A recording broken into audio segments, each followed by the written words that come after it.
Good morning, everybody. We are going to wait just for the last couple people, there we go, to make it in from the waiting room, and it looks like we're all here. So I'm going to start by thanking you for joining us as we do every week. It's been a little bit.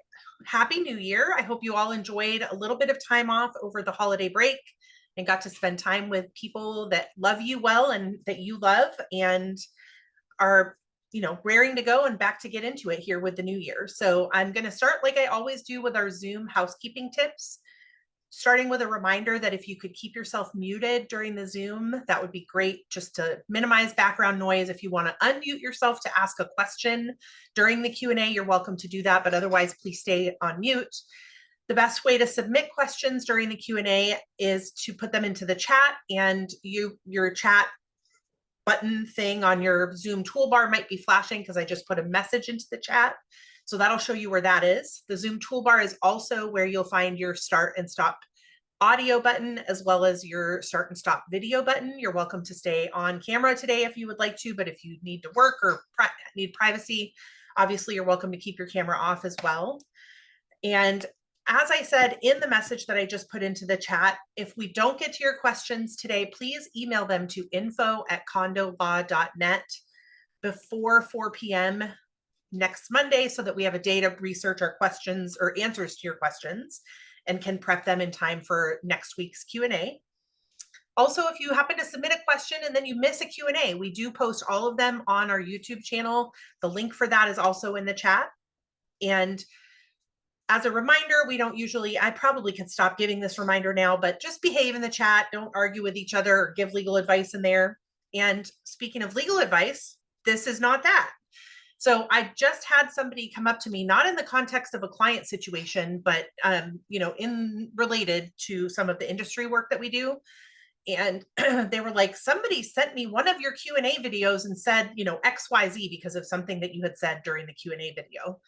And so this is as good a time as any for us to remind you that we are not here to give legal advice. Some of the questions that we get are a little bit specific, and in those situations, either we can't answer the question or we give you the caveat that we can't answer this question for any specific community because legal advice requires a specific understanding of the facts you're dealing with, but also the governing documents and the governing statutes for each particular community. And that's just not something that we can accomplish in this forum. So keep that in mind. We're here to talk about general legal information, not to give legal advice. As we have been for a number of months, we are getting lots of questions about the CTA, and today is no exception. So we'll start with our answers to those questions. And again, if you have questions additional to those or want us to clarify something, feel free to put those into the chat. We don't have a super long list of questions today. So if you want to put questions into the chat, or you were thinking about asking us something but didn't know if we would have time, we probably will have time. So just letting you know that. And finally, I am putting a link into the chat. I just popped a link into the chat. This is for the Washington State Community Associations Institute Monday morning minute email. And if you signed up last year, you still have to sign up again this year. The legislative session starts on January 13th. So we're less than a week away.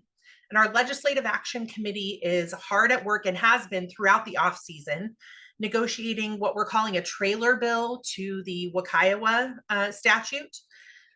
And anytime there are developments during the legislative session that have relevance to community associations in Washington State, you're going to hear about it if you sign up for the Monday morning minute emails. That's where you're going to find the latest updates on legislative developments, but also every now and then we put a call to action in that email as well, whether it's because we are asking people to contact their legislators about a particular bill, or more importantly, when we need people to offer to testify in front of a committee that's considering one of the bills that impacts community associations.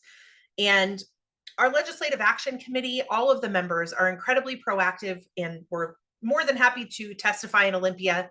But Olympia, the legislators don't really want to hear from, certainly not the lawyers on the Legislative Action Committee. The words and the stories that are most persuasive to the legislators are those of board members and homeowners that live in these communities. So please consider signing up for the Monday morning minute so that you can be kept informed, but also receive those calls to action when we are sending them out. I think that's everything for housekeeping today. Katie, do you think of anything that I missed? Nope. Okay. All right. I'm going to jump right into our, oh, what was that? I was just going to say, instead of sending them your questions to Chelsea, if you want a private message in the chat, send it to me, please. Thanks, Lisa. All right. I'm going to jump into our first question. Where can we send comments to the powers that be about the impact the CTA has on small HOAs? Many board members are volunteers and feel submitting a BOI is invasive and unnecessary. It is all we can do to get and retain board members, and this does not help.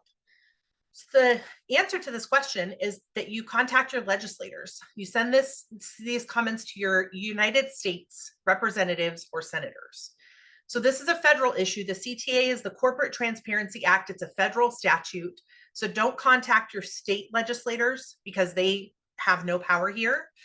A couple of resources that might be helpful in determining how to contact folks about this stuff. I'm putting one link into the chat. This is CAI's national call to action. So if you follow that link, you might get some suggestions there about how to take action on this particular issue. And then I'm putting another link into the chat, which is also CAI National, and it's essentially their advocacy page about the Corporate Transparency Act. So that one is more about staying informed about developments with respect to the CTA. So related, the next question, I have concerns about doing these. I think this means the BOIRs, the beneficial owner information reports. I don't want my ID, for example, my driver's license number, on the filing for any of my HOAs. I don't know how to avoid that given the FinCEN website. It seems to me that the owners of the association are every single unit owner, which means gathering driver's licenses and signatures for a lot of people. And I'm guessing they'll all have issues with passing around their ID numbers while papers are getting signed. So I think it's clear that this question is from somebody that's a manager who's trying to manage this process for multiple communities. But also it's fairly clear to me that there is some confusion about who has to report their personal information as part of a beneficial owner information report. So the beneficial owners in a community association are the board members. And besides that, any individual owner who owns 25% or more of the voting power or the shares in the community.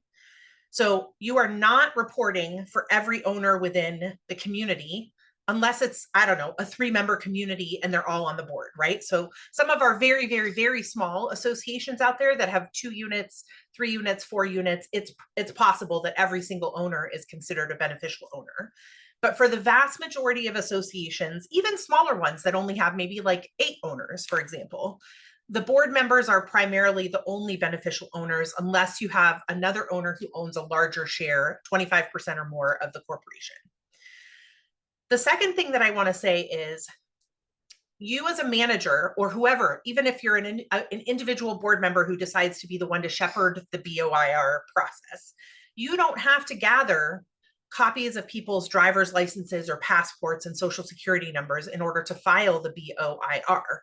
What we are telling our clients and what we have been beating the drum for in this Q&A for quite a while is every person who is a beneficial owner can go on their own to the FinCEN website, register themselves for their own FinCEN ID number. So when I did the BOIR for our law firm, I went onto the website and got my FinCEN ID number. Ken went onto the website and got his FinCEN ID number. And then Ken gave me just his FinCEN ID number, no other information. And I filed the BOIR for the law firm using those 2 FinCEN ID numbers. Excuse me. So that's what the process looks like, even if you're filing for a community association. So you don't have to give your, copies of your personal ID, your social security number, all of that information to the manager or the vendor or the board member who's filing the BOIR. You just go get your own FinCEN ID number and then give it to the person who's filing the document or the report, for the association.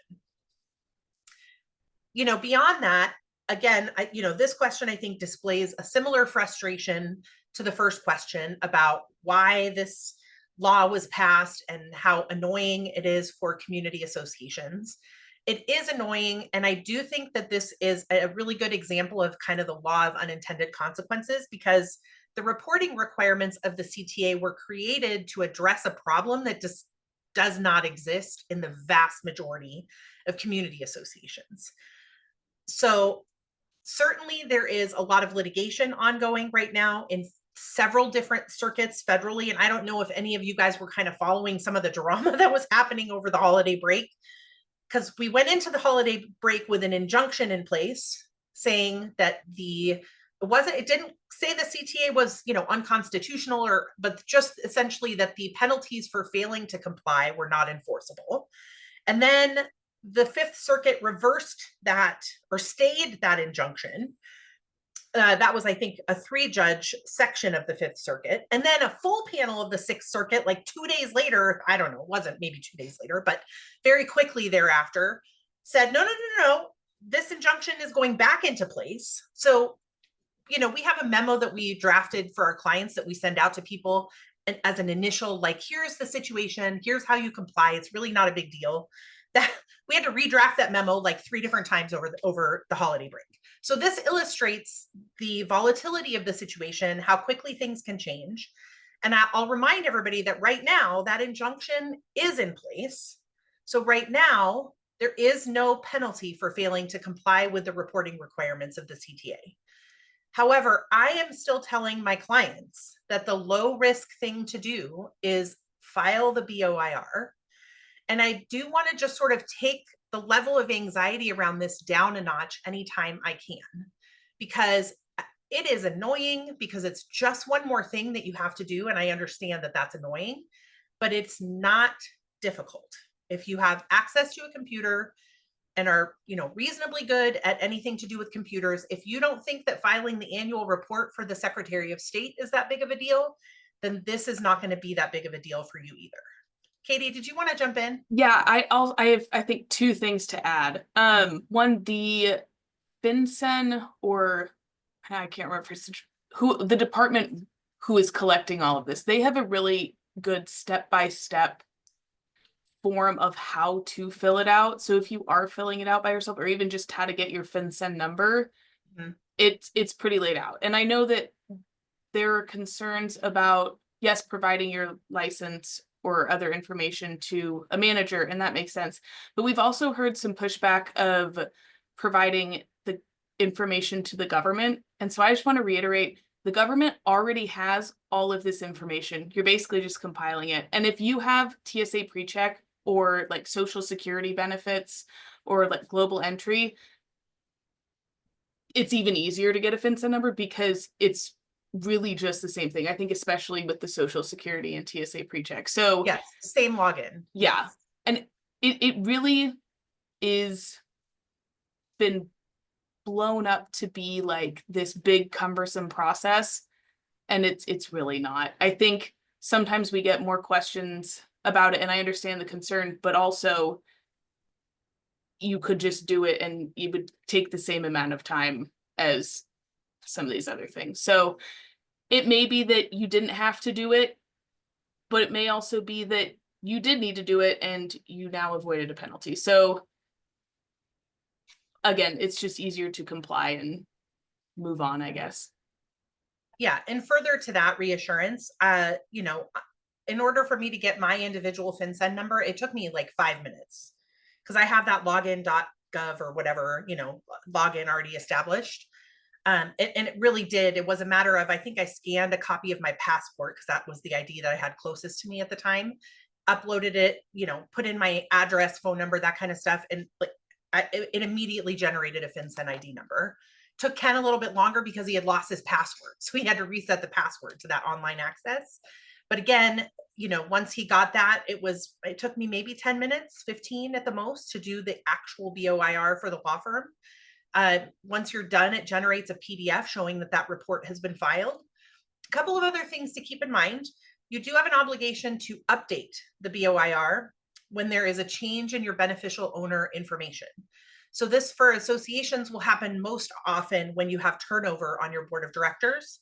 So if there's an election or somebody moves out of the community, you have 30 days to update your report with FinCEN. And we have a question that's related to this as well that's coming up now. Go ahead. The only thing I'd say is you sparked it. For anyone having their annual meeting, like now, and electing a new board, and you filed your BOIR because you wanted to get ahead of the January 1st deadline, if you have any new board members, this is now the time to start thinking about that you would need to refile that report. Even though you just did it, you need to do it for the new people. Yes. Go ahead, Valerie. And the update is also relatively quick. Again, it's just a matter of each new board member that's coming on, giving you their FinCEN ID number and updating the report with the, on the website. So I'm going to move to our next question because it's related to that. And the question is, our property manager filed the CTA report, but did not have FinCEN ID numbers for all of the board members. So she just listed the information for the board members who did give her FinCEN ID numbers. My understanding is that the CTA report must include all beneficial owners. So what's the best method to correct this situation? The best method to correct it is to file an amended report.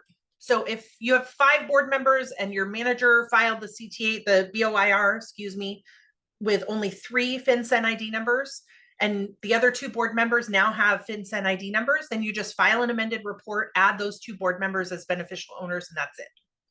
So it's that simple. And again, you have 30 days anytime there's a change to update your BOIR, which is the beneficial owner information report.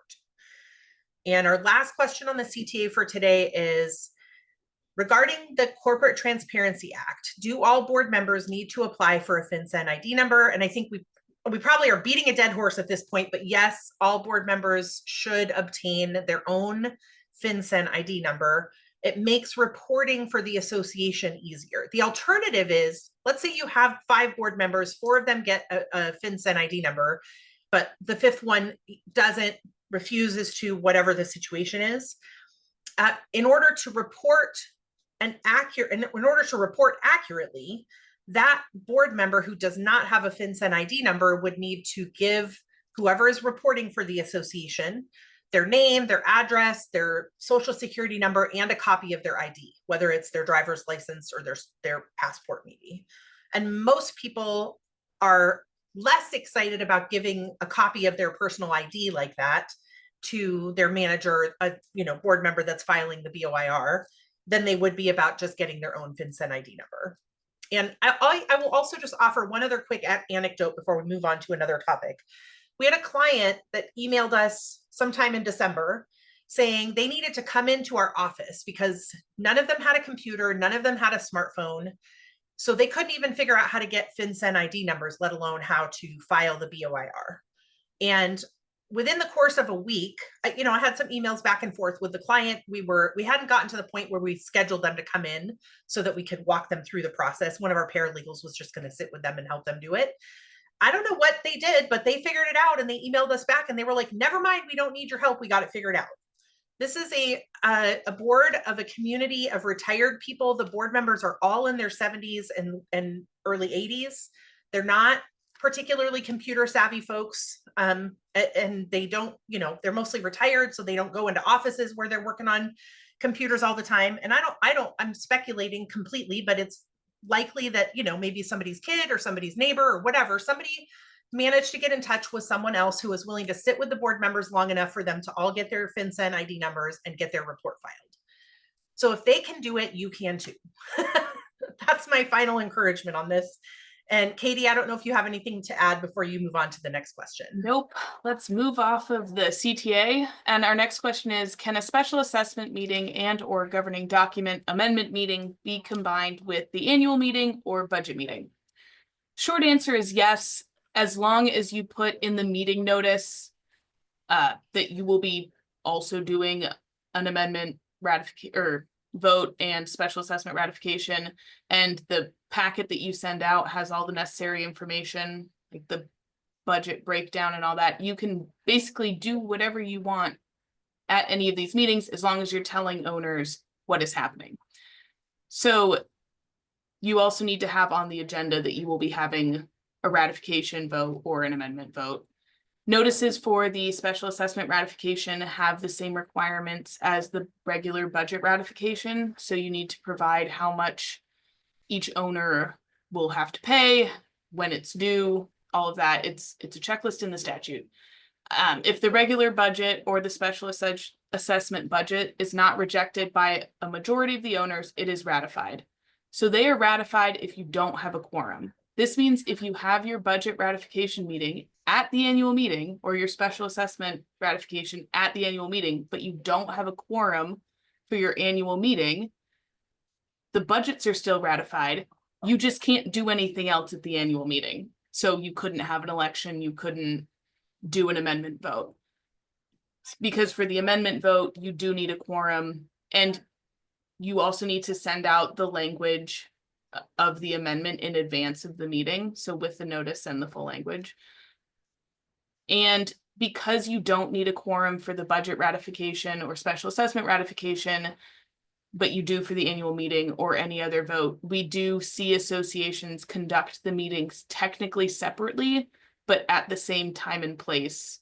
And then that way they're technically different meetings. So if you don't have a quorum, the budgets are still ratified. And then the annual meeting does or does not happen based on your quorum. Because remember, if there's no quorum, nothing happens.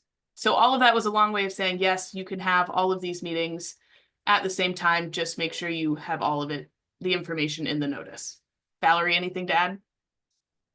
I think the only thing I would add is that despite the fact that we are now 6.5 years into the time frame when Wakaiowa changed the budget ratification process for all communities in Washington state, we still are running into communities that either are aware of the budget ratification process and just make a mistake and leave disclosures out of their packet. And occasionally we still run into communities, generally self-managed and newer to us, who have no idea that this statute is even applicable to them. So they've not ratified budgets at all because they are from communities that didn't have that requirement before. So I guess the thing that I would say is make sure that you familiarize yourself with the list of disclosures that are required to properly ratify a budget or a special assessment, and make sure that you're actually including all that information in the packet that you send out to your ownership in advance of the ratification meeting. Because it's no fun when you then 6 months later send an account to your association attorney because somebody stopped paying their assessments. And the attorney comes back to you and says, well, we can't collect the increased assessments for 2025 because you did not follow the ratification process correctly. So that's just a sort of an aside to the topic. I'm going to move on to our next question, which is a pretty short one. And the question is, can an owner request to change their vote after an HOA annual meeting was adjourned? I'm going to be facetious here and say that people can ask whatever the heck they want, but you do not have to let them. So the answer to this question is generally no. And frankly, most of the time, it wouldn't change the outcome of the vote anyways, although occasionally there are votes that are close enough that one vote would make that big of a difference. But in general, you cannot collect more votes after a meeting adjourns to try and change the outcome of an action that's taken at the annual meeting. There is an exception to this, though, which is if the vote is being conducted by written ballot after the meeting. For example, you send out the text of an amendment to your declaration, you hold a meeting, you don't make quorum, you don't get enough votes, and then you go to the statute for voting requirements and you follow the process that's outlined there in order to extend the voting on that amendment. In that scenario, if somebody votes yes at the meeting, but then 2 months later, before the voting is complete, they change their vote, then you have to let them. But that's only because in that particular scenario, there is a valid process and an ongoing vote that's still happening, okay?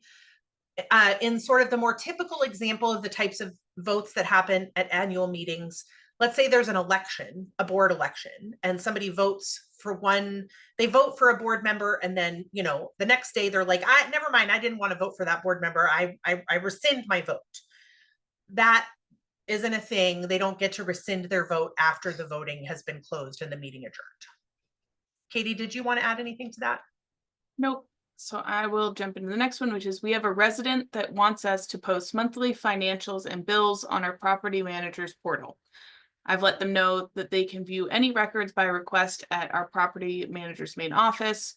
The unit owner indicated that the office hours for the property manager would be inconvenient for them, and they want to know how individuals that cannot physically get to the management company office due to distance or disability could get access to them. Should we allow our property manager to post this information? So our general disclaimer, we cannot answer this for your situation specifically. There are other things that would be considered, but some questions that we would consider when answering this for a client is, what is the harm in emailing them? Are you trying not to send them? Why not? Is there some reason that they should be withheld? Basically, is this worth the fight? And are you fueling the conspiracy theorists? So as a general rule, financial records are a record of the association that owners have a right to request and inspect, and in some cases, a right to copy. There is, and I'll get to it in the next question, but there are a list of documents that can be removed or redacted before disclosure, but generally financial records are in the category of review and inspect. You can be more proactive and post them on a portal if your management company has one and you already use it, because it's easier. It reduces everyone's basically time. Owners don't have to send the request to the manager or the board, and then the board has to send it to the manager and the manager has to provide the records. All the records are already there. It appears more transparent, and it just makes everything more streamlined and easier, especially because more management companies are moving towards 100% digital records.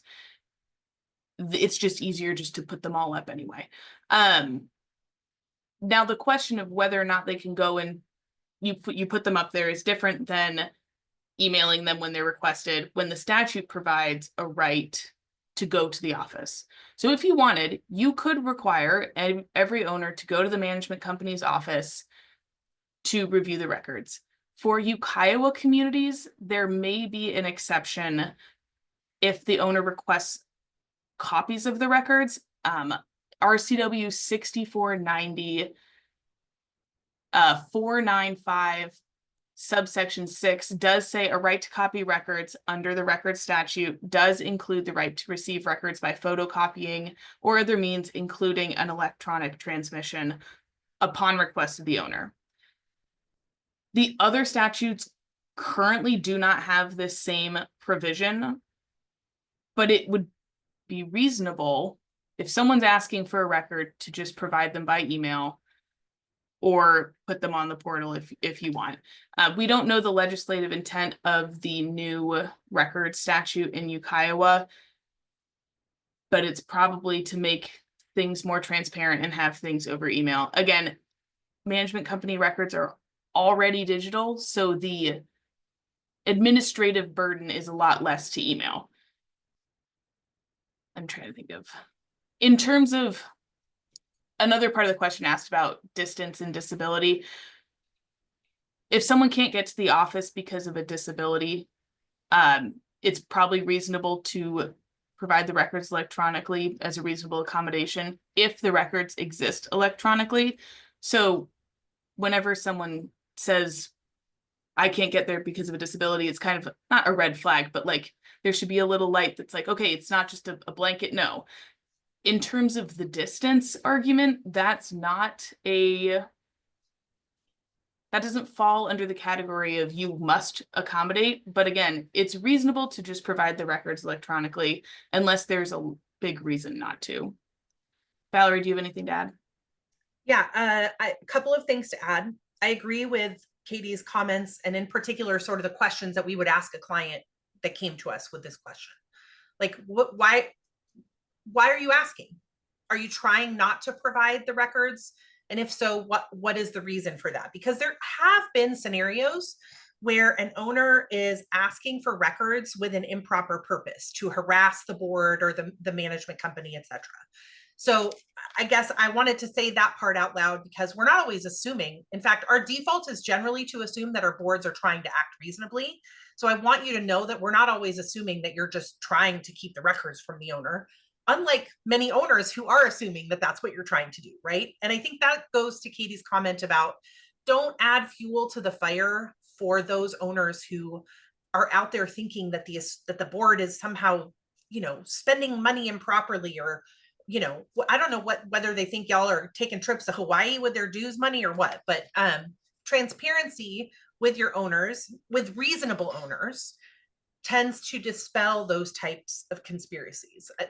We're all occasionally going to get stuck with that one or two owners that are not reasonable.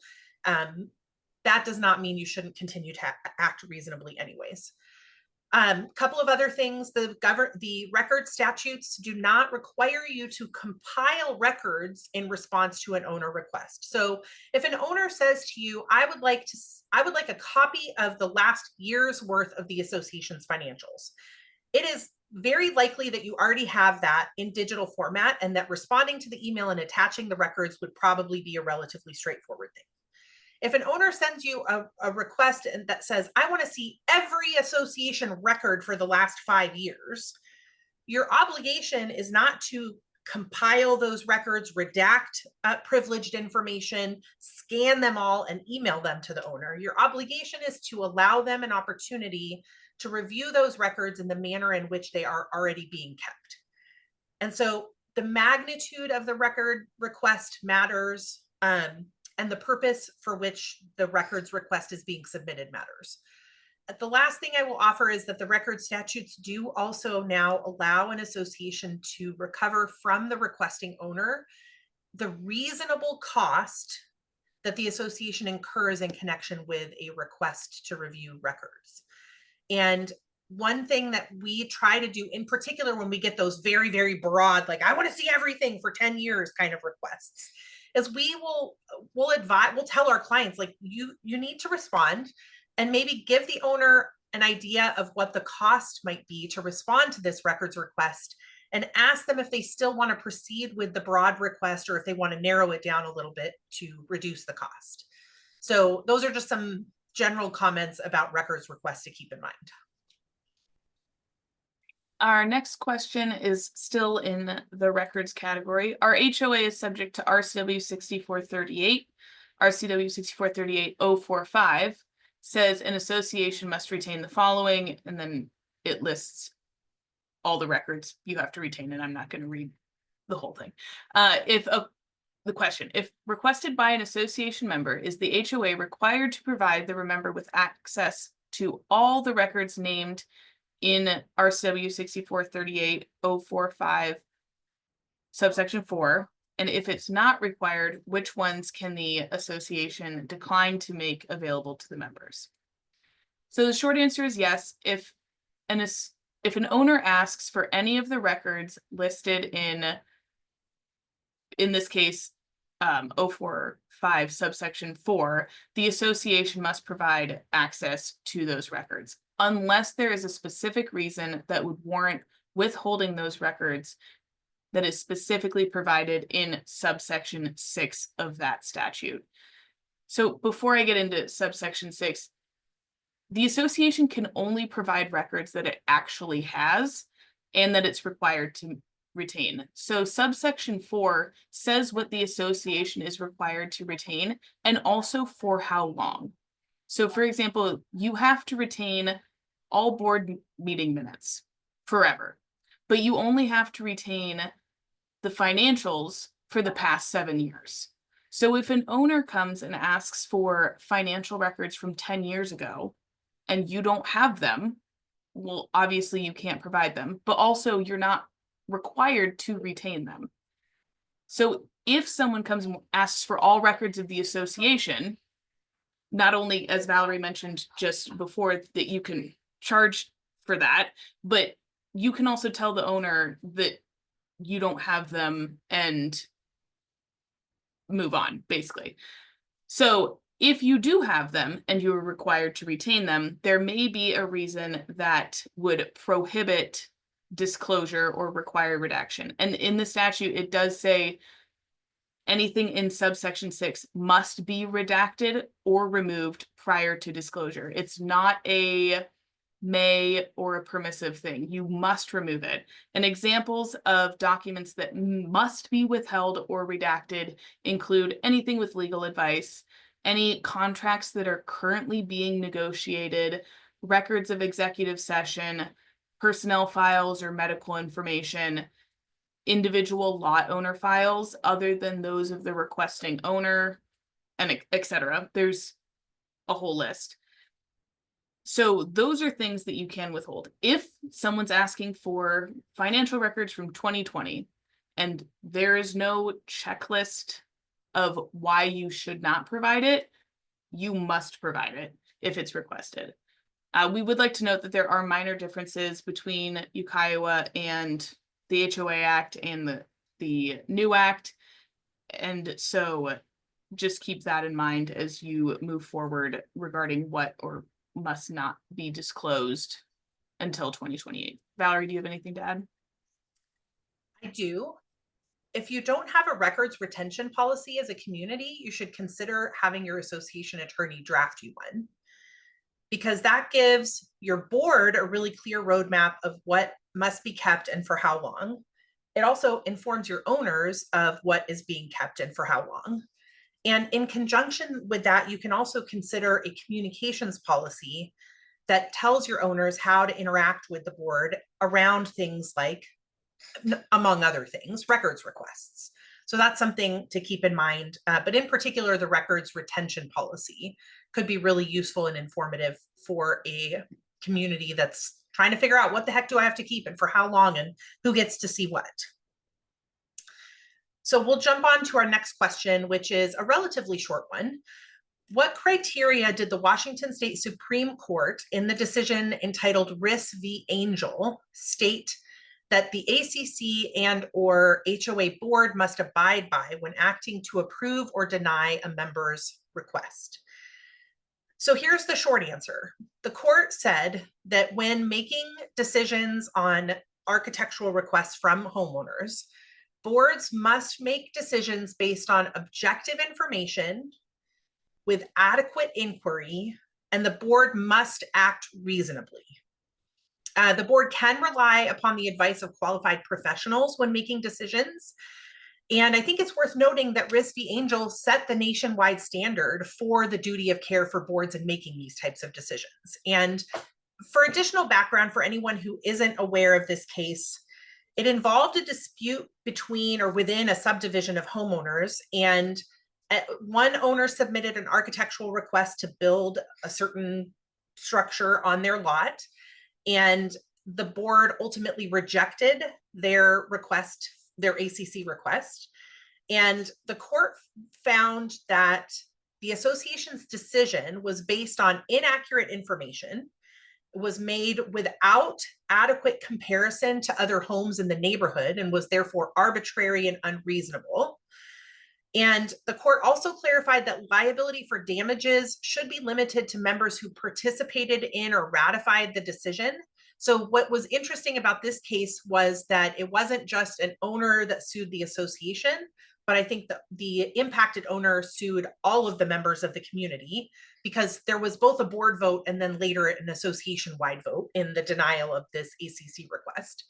I also think it's worth pointing out that there was a board member who was personally impacted by the request to build because they were a neighboring lot. And that board member lobbied pretty heavily to reject the ACC request because they didn't like what the impact on their own lot would be. And so you had a whole lot of interesting things happening there, but ultimately the judgment and the outcome of that case underscores the importance of associations making decisions based on accurate information, fair assessments, adhering closely to the restrictions that are laid out in your covenants. And I guess one of the things I'll always say when I'm answering a question like this is, when you're in doubt, ask your association attorney. If you have a request and you're trying to figure out the appropriate way to respond to the request, and also just trying to figure out what information do we need to be seeking out as a board, ask your association attorney, because that does two things. Number one, it shows that you are consulting an expert, that you are engaging in an inquiry, hopefully one that's adequate. And then also, if you actually do what your attorney tells you, that provides a little bit of liability protection and shifts a little bit of the risk of that liability from the board to the attorney that's advising you, if you do the things that they tell you to do. Now, if they tell you to do something and you don't do it, that you're on your own. Like, we can't help you there. But that shifting of risk or liability can happen when you ask your attorney for expert advice and then you do the thing that they tell you. Katie, did you have anything to add before I move to the next question? Did you mention that Risk v. Angel became the nationwide Yes. standard for the duty of Yep. care? Perfect. Just reiterating them. Yes. All right, next question. If an association requires a meeting of the membership for damages over a certain dollar amount, what happens if they cannot reach quorum? So I think it's really important to say at the outset that we cannot answer this question without reviewing the governing documents for the specific community in question. And anytime you suffer in a community a damage or destruction event, a significant loss, you should contact your association attorney and your insurance company when you're navigating that large loss. And you should do it when the loss happens, not 6 or 10 months later, not like I'm speaking from experience or anything. And not personal experience, but how many clients come to us, 6 months, 10 months, a year and a half later and want us to kind of retroactively and magically fix the stuff that would have been a lot easier to deal with if we had been brought in when the loss happened.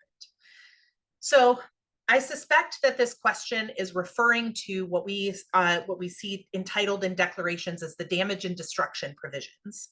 And they will often specifically state that if a meeting is not held, then it is deemed a unanimous decision by the community to restore the damage. Or put differently, you would need unanimous consent among the ownership not to repair the damage. However, these provisions are very, very, very poorly written isn't the right word, complicated. They're unnecessarily complicated. Almost all of the damage and destruction provisions that we see, especially the ones that predate sort of the current era of how law firms in our practice area are dealing with these provisions, are complicated, unnecessarily complicated, a little bit difficult to interpret. They talk about, significant damage or insignificant damage. They often say that if the board doesn't call the meeting, then an individual owner can call the meeting. It's a cumbersome process, and most of the clients that we work with don't comply with them, despite the fact that the language is in the documents. And because of that, when we draft restated declarations, we rewrite this entire section to make the language clear, to make the process simple, because we know that no one is out there following these complicated processes that are written into the documents. Still, though, if you come to us and you say, well, our document says we have to do X, Y, Z, we're never going to tell you to ignore your documents, right? And one of the things that we say frequently, if you participate in these Q&As before, you have almost certainly heard me or Ken or one of our other attorneys say this, but the single most successful basis for owner challenges to association actions is process, not substance. In other words, when owners are trying to invalidate an action of the association and they're actually successful at doing it, usually they're successful because somebody screwed up the process, not necessarily because of the substance of the decision that was made. And so if your documents say you're supposed to do a certain thing, do the thing that your documents say you're supposed to do. If the process is unnecessarily complicated or hard to understand, consult with your association attorney, both so that you can understand the process that is dictated by your documents now, but also so that you can consider whether an amendment or a restatement might be a good option for you going forward. And we don't just see this in the realm of damage and destruction provisions. Occasionally, we'll run into a fine and enforcement provision within a declaration that creates the most ridiculous and onerous process you can imagine, that you have to jump through all these hoops perfectly in order to actually assess an enforceable fine against a homeowner. And legitimately, like they're nearly impossible to follow. So if you have those types of processes in your documents, whether it's enforcement related, damage and destruction related, whatever it is, talk with your association attorney about whether an amendment or a restatement might be a good option for your community, especially because in a few years, we're all going to be governed by one statute. And some of you are probably already considering restatements so that your documents will be in line with Kiowa for All once it becomes your governing statute. So, Katie, did you have anything you wanted to add on that one? I don't, but there is a question that was a follow-up to the records that before we get into more questions, I think would be a good idea to go back to before we get too far away. So I'm just gonna owners be jump into given that. board direct emails and contact phone numbers? Is that one? Yeah. I'll give you my opinion, and then I would love to hear if you have a different opinion, because often Ken and I will have some slight disagreement in our answers, and I think that's always actually really instructive for our audience to hear. I think that number one is up to the board ultimately, and number two, I certainly do not think board members need to give their personal phone numbers to everybody within the community. I think it's a good idea for board members to have a dedicated email address that is separate from their personal email address. So president@abccommunity.com or whatever, or, abcpresident@gmail.com. You don't have to go out and buy your own domain, right? It can be a free, like publicly available email address. And the reason for that is multi-layered. One is that you can create some institutional memory, right? So as new board president is elected, you can pass on that login and password to the new board president. And so they have all the history of the emails in that account and can inherit that, and so can future board members. Another reason is that if you ever get subpoenaed for communications regarding your service on the board, you don't have some lawyer or paralegal dragging through your personal email to try to find the emails that are relevant to your service on the board. And another one is that you as board members can decide what is a reasonable schedule upon which to check your association specific messages. I think it's hard to say there's one cut and dry answer to this question, because some of y'all are board members on 300 unit or 3,000 home community associations.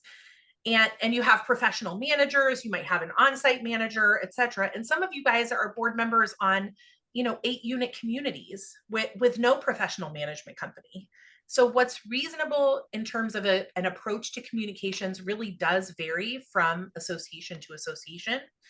But I do think it's really important for board members to be able to have boundaries. And when you are not participating in a board meeting or an official communication with the board, you're just an owner like everybody else. So people shouldn't be able to like accost you at your front door and demand that you, I don't know, change the light bulbs in the stairwell or whatever, because you happen to be on the board. And by the same token, you should get to have boundaries in terms of when you answer calls, when you answer emails, etc. So Katie, I'd love to hear your thoughts on that. Well, I don't think I'm going to disagree. Just add on. So I will say the records statute does require that a list of the names and addresses of the current board members and officers be retained as a record of the association. It does not say emails, and it does not say phone numbers.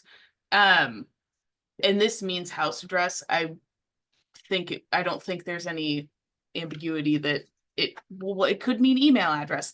I will say, if you are a board member that has started texting individual owners or emailing individual owners regarding association related activities from your personal accounts, you're kind of opening a can of worms and inviting response. So if you want these boundaries and you want to have a separate email address, or you don't want people to be able to text you at 2 a.m. because their fire alarm's going off, don't open the door. Also consider a communication policy that tells owners what these boundaries are, how you will be responding as a full board, etc. Also, these board email addresses, even if it's one board email address, board@association@gmail.com, no, that helps because no one board member can act alone. No one board member has the authority to make any decision. So if an owner has your individual email address or your individual phone number and starts asking, hey, will you approve my ACC request? You can't by yourself. So having a group email and a clear communication policy can help protect you, set expectations, and make everyone's life easier.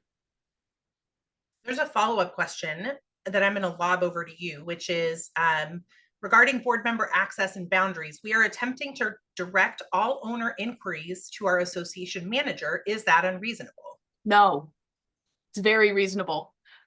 You have a manager for a reason, and their job, depending on the scope of your contract, I will say, their job, if you're getting the whole package, is to be this intermediary to help you manage your day-to-day operations and to help facilitate communication with owners.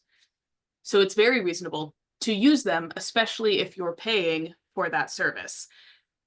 Again, this is also, I'm a huge proponent of the communication policy because the communication policy says that information should go to the manager and then the manager will give it to the board.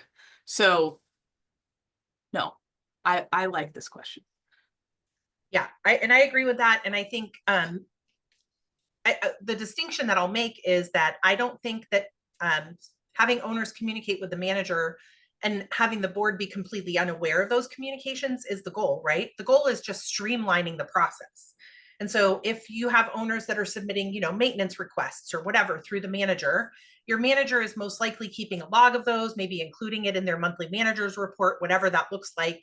So it's not about removing the board from that equation. It's just about streamlining the process, right? Because if you don't do that, you've got one manager, one owner might email the manager, one owner might email the vice president, one owner might email the secretary. And then it turns into a situation where you guys are all having to manage different communications from different people at different times and at different methods of communication, rather than everything always going to one primary point of contact and then being disseminated to the board as appropriate.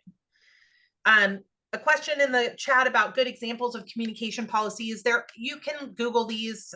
You can also look on the CAI national website to see if they have a good template for that. But I would recommend that even if you're going to draft one, that you at a minimum have your association attorney review it for you. I know we do them for a relatively low flat fee for our clients. I imagine other law firms in our practice area do the same. We have another question from the chat. If an HOA does not hold open meetings as required by the bylaws, what are some recourses? Is there an argument that decisions made by the board in closed meetings without proper notice to owners are not enforceable? Do you want to take a stab at this one, or you want me to run with it? I will start with the first part and then you may elaborate on the second part. So if an HOA is supposed to have open meetings and they don't, what is the recourse? As with anything that an association is supposed to do and doesn't, we usually recommend start with informing the board in case they don't know that they're supposed to have these open meetings, and try that. But usually the recourse is to either you can follow the procedure in your bylaws to recall the board, one or all of them if they're still refusing to, or you can take recourse through whatever dispute resolution your declaration provides if it requires mediation, arbitration, or filing a lawsuit. That's pretty much it. Is there, I don't know, I would be hard to make an argument that it is entirely unenforceable, a decision that is made outside or inside a meeting that was supposed to be open without proper notice. I think it depends on the type of decision that was made.